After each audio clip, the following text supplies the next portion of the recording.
warahmatullahi wabarakatuh. Kita lanjutkan kuliah kita pada hari ini dengan judul proses pengolahan minyak sawit. Ya, ini judulnya kurang ini ya. Kalau kemarin kita membahas tentang proses pengolahan minyak sawit, tapi non pangan ya, non pangan seperti biodiesel ya, dan sebagainya ya. Nah sekarang kita coba untuk membahas tentang proses pengolahan minyak sawit ya. Kita lanjutkan ya. Nah seperti yang terlihat pada gambar ya, inilah secara integrasi ya proses manajemen. Kalau dalam bahasa Lampungnya ya integrated palm oil process atau chain management. Ini bahasa Londonya ya. Nah sekarang kita lihat di sebelah kiri upstream ya, itu biji sawitnya ya. Kemudian yang tengah midstreamnya ini kita lihat kebun, ada kebunnya. Oil palm plantation ya kalau bahasa Lampungnya ya. Nah, kalau sebelah kiri tadi oil palm seed production ya. Ini bahasa Padangnya ya. Dan ada downstream ya, palm oil mill ya. Palm oil refinery ya. Nah, ini. Nah, kita akan tidak terlepas dari ketiga ini ya. Untuk mengolah minyak sawit. Ya, artinya bahwa keberadaan kebun ya yang baik, pengelolaan yang baik, budidaya yang baik akan menghasilkan kualitas minyak yang baik. Nah, biasanya ini semua dilakukan oleh perusahaan-perusahaan besar. Artinya perusahaan-perusahaan yang sangat besar saja yang bisa mengolah ini semua karena peralatannya cukup mahal. Ya. Sementara kalau petani biasa ini tidak bisa karena tidak ada alatnya. Nah, prinsip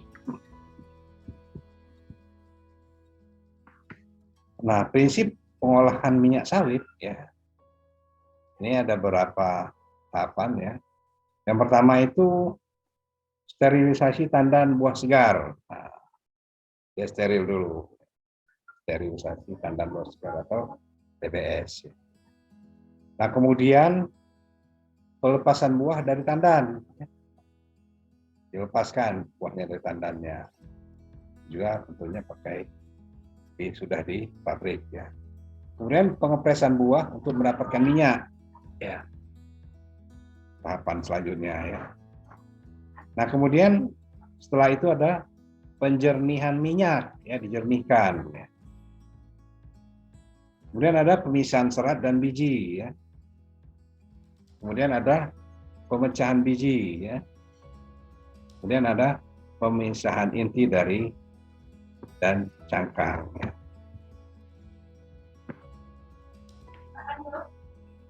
Nah, produknya itu ada dua, yaitu CPO, kemudian ada inti sawit ya.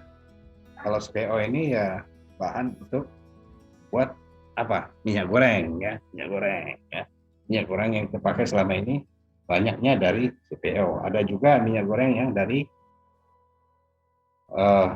kelapa ya, ada ya. Tidak hanya dari kelapa sawit saja. Contohnya kalau yang di kampung-kampung itu banyak yang produksi dari kelapa. Di Bumi Waras ya, kalau di Lampung ini ada ya dari kopra atau kelapa. Nah, kemudian ada inti sawit ya. Inti sawit ini banyak gunanya ya, banyak. Ya. Nah, untuk utilitasnya ini tentunya bisa juga dengan uap atau penyediaan uap atau steam ya. Harus ada pembangkit listrik. Kemudian ada pengolahan air, pengolahan limbahnya, karena limbahnya juga cukup ini ya, sangat-sangat ini sekali. Terutama limbah kelapa sawit ini akan menghasilkan gas metan. Nah, tentunya harus ada pengolahan, ya, pengolahan airnya, ya, dan pengelolaan limbahnya. Limbahnya juga ini banyak sekali gas metan yang tergantung di dalamnya, harus ada pengolahan. Nah, kita lanjutkan pemanenan ya, pemanenan. Nah, kita lihat ya. Nah, kalau dia sudah mulai rontok, ya, mulai rontok, artinya sudah ada buah-buah sawit yang jatuh ke bawah. Nah, ini artinya sudah harus kita panen ya. Kenapa? Nanti tambah ini. Nah, ini artinya bahwa panen sudah harus dilakukan ya. Karena ini sangat menentukan ya, tingkat kemasakan buah sawit ini sangat menentukan kandungan minyak yang ada di dalamnya ya.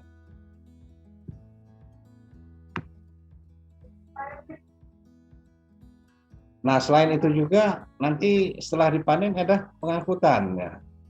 Nah, pengangkutan ini juga sangat penting. Artinya bahwa jangan sampai ya pada saat pengangkutan ini banyak buah sawit yang tercecer ya, terceceran karena memang buah sawitnya sudah matang sehingga tergampang sekali untuk terpisah dari tandannya. Nah, sehingga pada saat pengangkutan ini ya sangat penting sekali. Nah, setelah diangkut tentunya akan di pabrik ada penerimaan buah ya. Penerimaan buah. Nah, ini yang sebelah kirinya ini ada truk yang sedang ini ya, sedang parkir, kemudian dia membongkar buahnya ya. Nah, ini yang sebelah kanan ini yang menerima buahnya. Ini ada juga yang tercecer, itu di bawah banyak sekali yang tercecer. Nah, ini semua harus tetap dipungut ya, walaupun dia tercecer. Nah, baru ada istilahnya itu loading mat, loading ram ya. Loading ram. Nah, ditempatkan di dalam itu ya, ada tempat penampungnya khusus ya. Nah, ini gambarnya ya. Nah, kemudian baru masuk pada perebusan atau sterilisasi. Nah, tujuan dari perebusan untuk mematikan enzim atau FFA-nya. Kemudian ada hubungan dengan FFA maksudnya ya. Nah, kemudian pelepasan buah. Pelepasan buah ya. Kemudian preparasi mesokap ya. Dan preconditioning kernel. Nah, mesinnya ini bisa horizontal vessel P3 artinya 3 kg kubik dan 143 derajat Celcius ya. Steamnya selama 60 menit ya. Artinya selama 60 menit saja ya. Kalau lebih dari itu nanti mungkin akan rusak bahannya.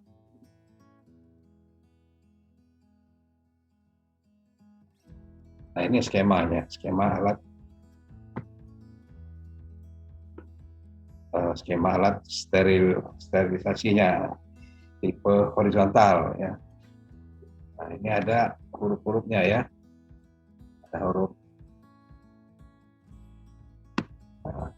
Nah, huruf A itu adalah pipa ya, pipa saluran uapnya. Pipa saluran uap. Dan yang B itu manometer ya, manometer. Nah, ini yang tadi itu ada. Ini isinya ya buah sawit semua ya. Pada saat sterilisasi ya. Nah, kemudian yang C ini pintu masuknya ya. C ini pintu masuk ya. Kemudian yang B ini pintu keluar.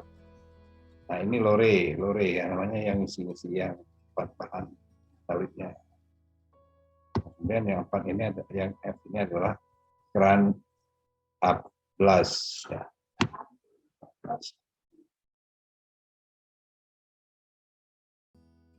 Nah, ini kurva perebusan 3 puncak atau triple phase sterilization ya. Nah, tekanan steamnya, nah ini bisa kita lihat tekanan steamnya ya.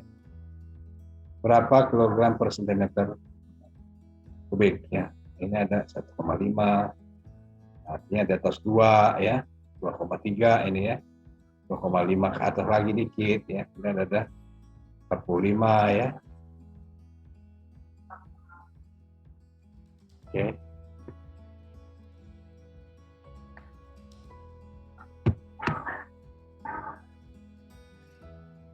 Nah, sekarang kita lanjutkan pelepasan buah. Nah, seperti yang tadi saya sampaikan bahwa ada tempat masuknya tandan buah kelapa sawit dari feeder ya, gambarnya ya. Ada tromol punipil ya, ada tromol punipil, ada tandan tempat pengeluaran tandan kosong ya. Ini dipipil, kemudian ada. Nah, istilahnya ada shaking and beating ya, atau hentakan ya. Nah, ini gunanya apa adalah supaya buah ini lepas dari tandannya. Nah, mesinnya itu drum horizontal ya, drum ya, berbentuk drum ya, horizontal. Ini bisa 1,8 sampai 2 meter ya diameternya.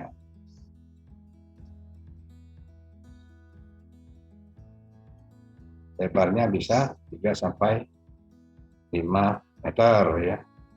Rotasinya bisa 20 sampai 25 rpm putarannya ya. Ini dia mutar terus sehingga keluar ya. Nah, yang tinggal nanti adalah tandan kosong ya. Tandan kosong artinya tandan yang sudah kosong, nah buahnya tinggal ya. Nah, baru kita setelah lepasan itu tadi ya, penghancuran ya, masuk pada hancuran di dalam digester ya. Nah, tujuannya adalah ya, hancuran ya. Ini bahasa Londo lagi ya. Bisa digest mesokarp atau sel ya, atau reheats, nelosen, recap, nuts ya. Ini bahasanya bahasa itu. Bahasa ini semua ya. Nah, mesin yang dipakai adalah silinder vertikal ya, dengan pisau tanduk ya. Bisa temperaturnya 95 derajat sampai 100 derajat Celcius. Nah, waktu operasinya adalah 20 menit ya. Ini pada digester. Ini kita lihat ada air diffusion-nya, filter ya. Kemudian discharge port-nya, ada kombusan airnya atau pengalihan air ya. Kemudian ada screen extractor ya. Kemudian ada gitarnya, vibrating screen ya.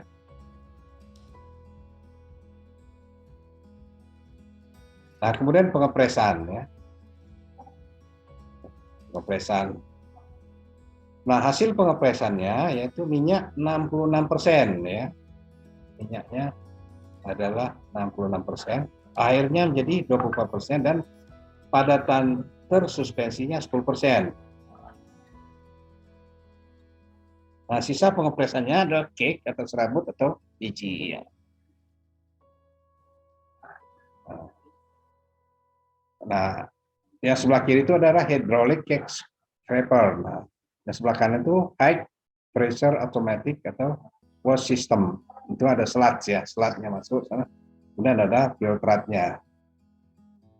Oke.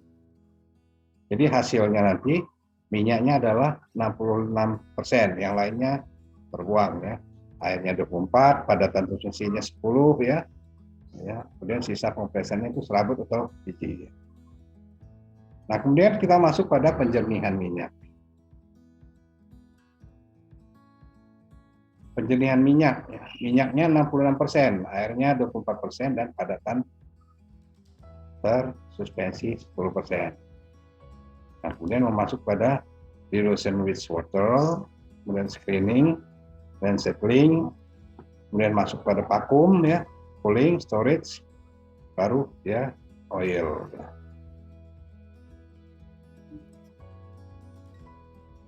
Ini gambarnya ya, gambarnya ya.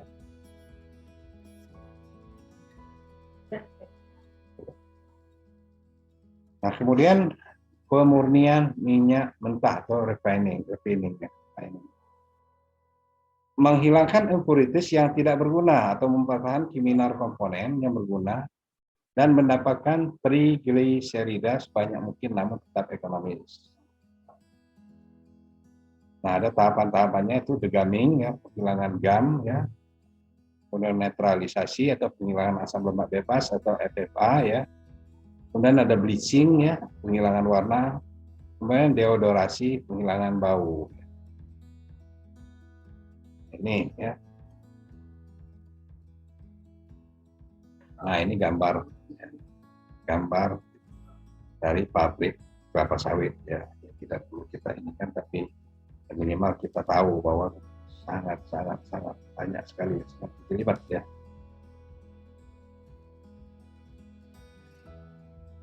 Nah, sekarang kita lanjutkan standar mutu minyak goreng. Nah, sekarang kita lihat keadaannya, ya, bau dan rasanya normal. Kemudian kadar air maksimalnya 0,3%. Kemudian kadar asam lemak bebas maksimal 0,3% sebagai asam laurat. Kadar kotoran maksimal 0,05%. Bilangan peroksidanya maksimal 5 miligram oksigen OKS per gram sampel. Nah, ini bilangan penyabunannya 255 sampai 265. Bilangan iodiumnya 8 sampai 10, ya.